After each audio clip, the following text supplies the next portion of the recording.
Республикабыз баш калаһының Ленин урамын ямьләп ултырган был бинаны күптәр белә.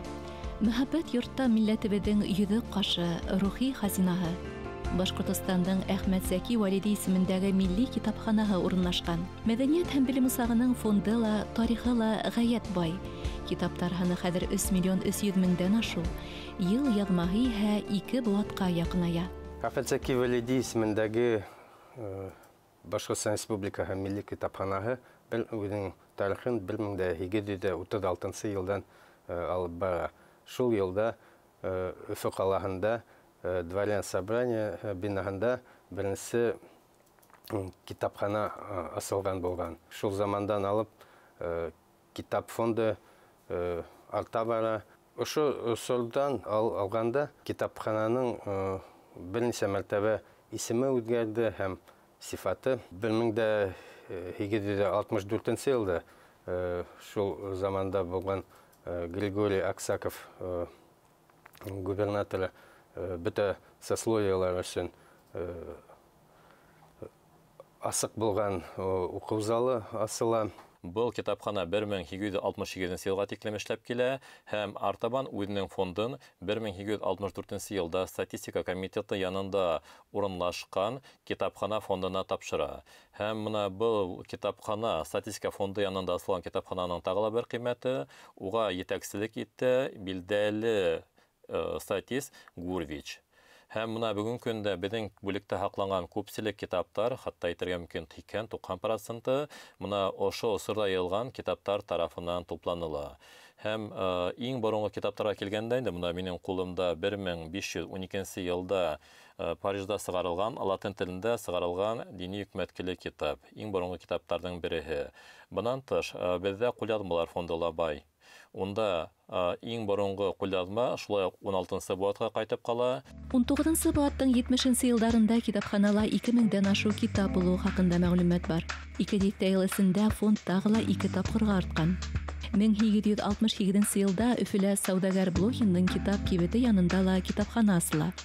250 кеше фонда 2000дән ашу китап тәшкил иткән ошо учреждениегә даими йөреп белемен камиллаштырган, әдәбият менән танышкан.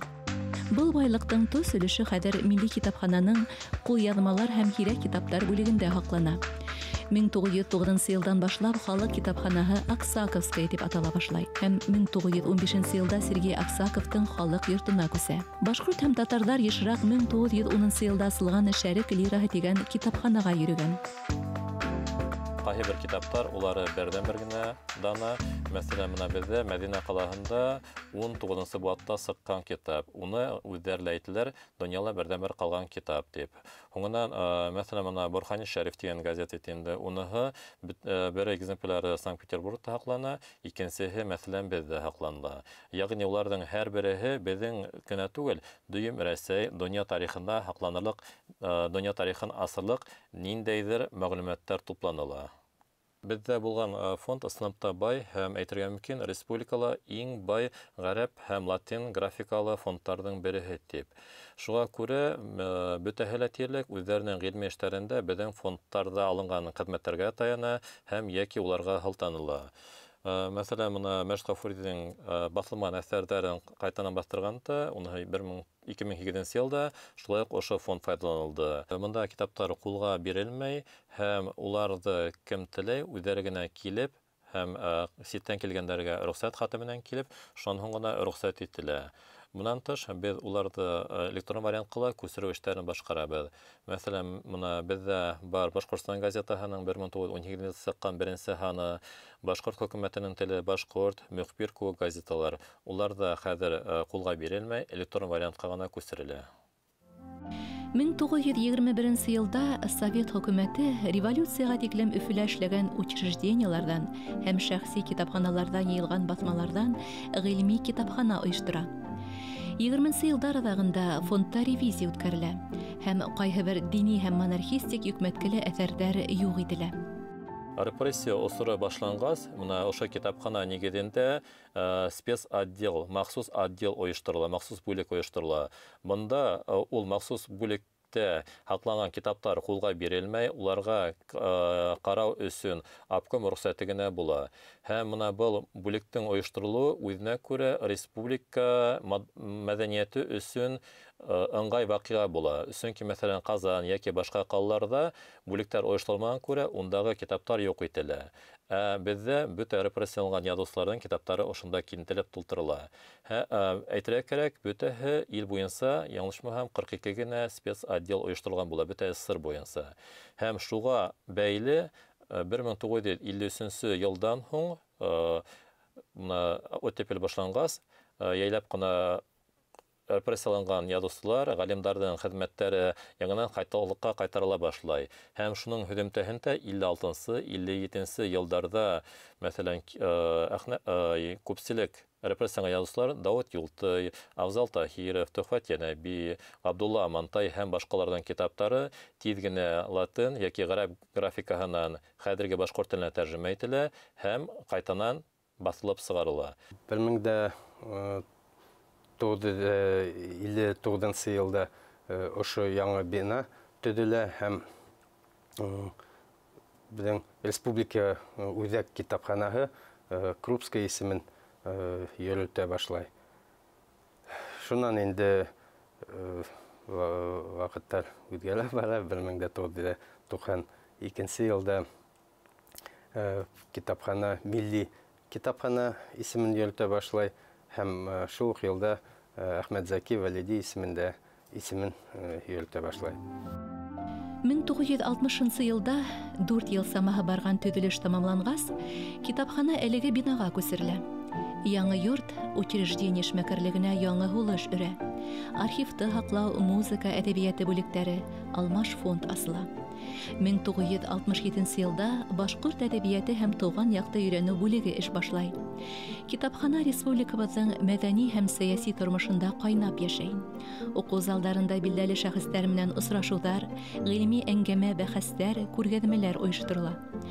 Аң белем һәм фәндең текә һәм тар хукмактарынан максатка үрләгән мәктәп укучылары, студент, аспирант һәм докторантларның төп ярдәмчысына әйләнә. Мин Әхмәт Заки Валиди исемендәге милли китапханала 2000 елдан башлап эшләйм. Бүгенгеләй хәтеремдә алтын көҙҙөң сентябрь айында абонемент бүлегендә беренсе эш көнөндә башлап ебәрдем. Ул вакытта бүлек мөдире булып Башкортстандың атҡаҙанған мәҙәниәт эшмәкәре Тимершина Филз Гафуровна эшләй ине. Без уның менән 10 йылға тиклем бергә эшләнек. Ул миңә күп нимәләр өйрәтте, мин уңа бик рәхмәтлемен. Әлбиттә, 20 ел дәвамында үзгәрештәр күп булды. Тәүге йылдарда, исемдә тәүге йылдарда эшләй башлаганда, китапханага бик күп укучылар йөри ине. Студенттар бит инде читальный залда шөгыльләнәләр, өлгөрмәһәләр, кискә табан безнең абонемент бүлегенә кереп, күп китаптар алып, иләренә алып кайтып китә торганнар инде. Хәзерге көндәрдә инде күбеһе интернет селтәрендә утыра бит инде, электрон китапларда вариантларын укырга яраталар. Милли китапханала 1991 елдан бирле эшләп киләм, быел 30 ел. Беренче булып мин башкорт бүлеге һәм туган якта өйрәнү бүлегендә эшли башланым. Шуннан һуң 2005 елдан алып директор урынбасары урында эшләйм. Ашы эшләгән асырда туган якты өйрәнү бүлеге бик зур гына үзгәрештәр кисерде. Безнең дәүләт телдә, Башкортстанда дәүләт телдәрен һаклау һәм барлык Башкортстанда яшәгән халыкларның телдәрен һаклау дәүләт программасы буенча күп функциональ мультимедиа комплексы асылды. Монда видеоконференц-связь бар. Видеоконференц-связь аша бөтен монда узгарган сараларды барлык Рәсәй региондары китапханаларына транслировать итә алабыз һәм улар әүдем катнаша алалар. Китапханаларның төп функцияһы безнең рухи байлыктарыбызды киләсәк буынга һаклап калу төп функция булып кала һәм ул бер вакытта да үзгәрмәй.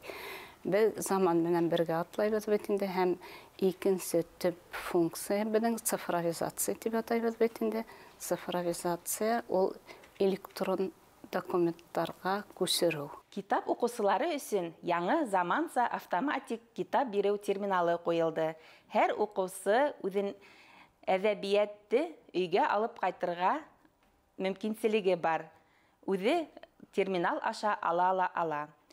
Бүлектә шулай ук электрон һәм традицион каталог эшләй. Оқушылар һәм хезмәткәрләр өчен кыланыслы вакыйга булып асык фонд булдырылуы. Хәзер оқушылар үзләренә кирәкле китапты инеп хайлай ала. Әлеге вакытта китаптарды электрон форматка күчерү барыла. Безнең бүлектә хакланган 42 мең берәмлек китап араһыннан бүгенге көндә 4 меңгә якыны уныһы электрон вариантка күчерелгән һәм уныһы электрон китапханага куелган. Монда беренче сиратта башкорт язучыларының хезмәтләре һәм әсәрләре куела.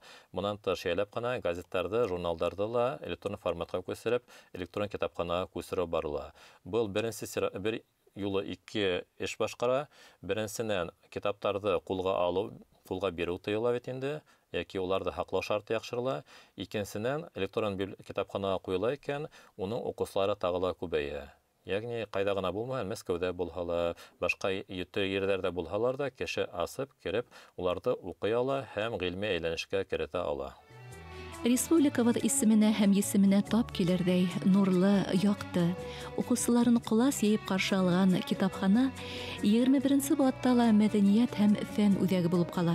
Нисек кенә булмаһын, вакыт үтү менән ошында хакланган кулъязма хазиналарның да, басма йыйынтыктарның да баһаһы югалмас, үскәндән үсәр.